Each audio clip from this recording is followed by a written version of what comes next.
Hello students, তোমরা যারা গৌরবঙ্গ ইউনিভার্সিটির আন্ডারে সেকেন্ড সেমিস্টারের ছাত্রছাত্রী আছো এবং তোমাদের ইতিহাস সাবজেক্টটা মাইনর কোর্স হিসেবে আছে, আজকের ক্লাসটা তোমাদের জন্য খুবই গুরুত্বপূর্ণ। আজকের ক্লাসে আলোচনা করব তোমাদের একটি 10 মার্কের প্রশ্ন উত্তর নিয়ে। প্রশ্নটি হচ্ছে, আজিবিক সম্প্রদায় সম্পর্কে যা জানো লেখো। তোমাদের এটা ফার্স্ট মডিউল থেকে আছে, তোমরা ভালো করে দেখো প্রশ্ন উত্তরটা। আশা করি তোমরা এখান থেকে কমন পাবে পরীক্ষায়।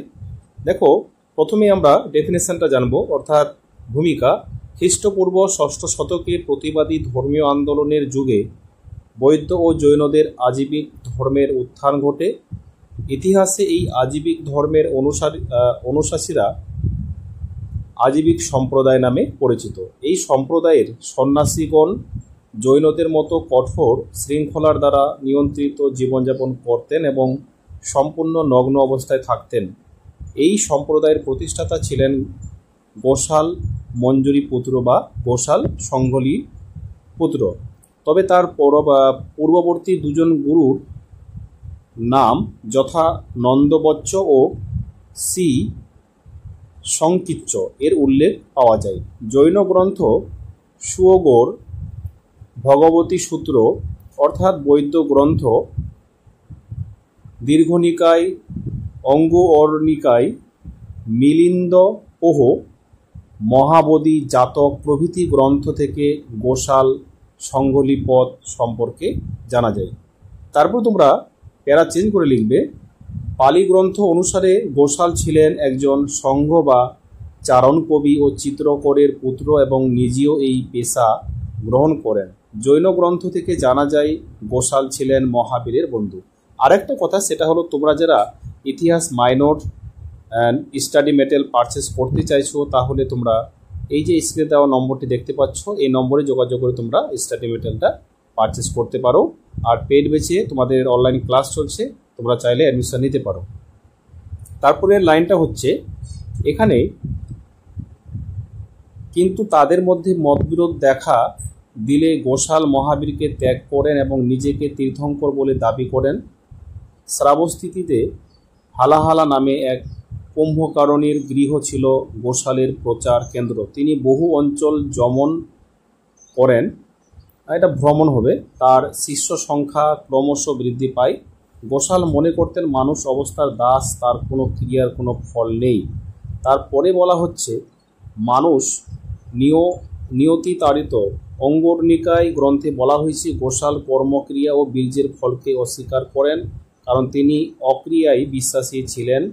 আজীবিক সম্প্রদায়ে নিজেদের কোনো ধর্মগ্রন্থ পাওয়া যায়নি, যা কিছু জানা গেছে সব বৌদ্ধ বা জৈন ধর্মগ্রন্থ থেকে।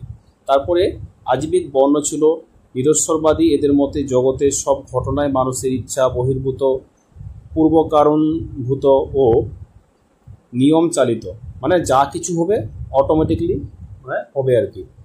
কর্মের ধারণা তারা স্বীকার করতেন না। তারা বিশ্বাস করতেন সমগ্র বিশ্ব, এমনকি তার ক্ষুদ্রাতি ক্ষুদ্র বিষয়গুলিও নৈব্যক্তিক ও মহাজাগতিক এক অনিবার্য পূর্ব স্থিরীকৃত নিয়মের দ্বারা নিয়ন্ত্রিত ও পরিচালিত।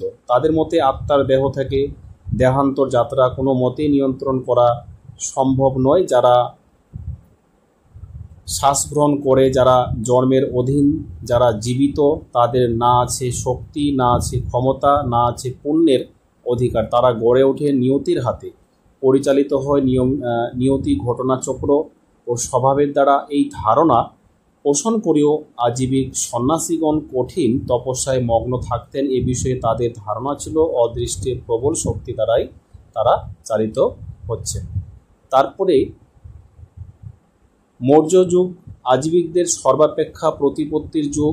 অশোক এবং তার পুত্র দশরথ আজীবকদের পর্বত গৃহা দান করেন, কিন্তু পরে এই সম্প্রদায়ের প্রভাব কমতে থাকে। কেবল মহীশূরের পূর্বাঞ্চলে স্বল্প পরিসর একটি স্থানে, মাদ্রাজ সন্নিহিত কিছু অঞ্চলে তাদের স্থানীয় একটি স্থানে, মাদ্রাজ সন্নিহিত কিছু অঞ্চলে তাদের স্থানীয় গুরুত্ব কিছুটা থেকে যায়। দেখে নাও, আজীবিক সম্প্রদায় বৌদ্ধ জৈনদের মতো যুগ ধর্ম সামাজিক পরিবর্তনের তাৎপর্য উপলব্ধি করতে পারেনি। তারা পরিবর্তনকে মেনে নিতে পারেনি। অতীত যুগের সরল সাধারণ জীবনযাত্রা ও আচরিত নৈতিক মূল্যবোধের প্রতি তারা অতিরিক্ত আস্থাশীল ছিলেন।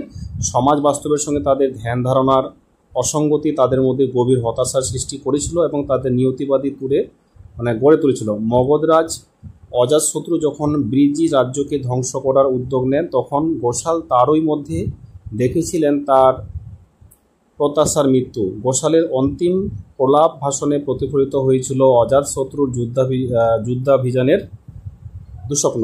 বিকারের ঘোরে তিনি বলেছিলেন, শেষ পান, শেষ গান, শেষ নৃত্য, শেষ সম্ভাষণের কথা ছিল পুরাতন সমবেত জীবনের স্বাভাবিক অভিব্যক্তি।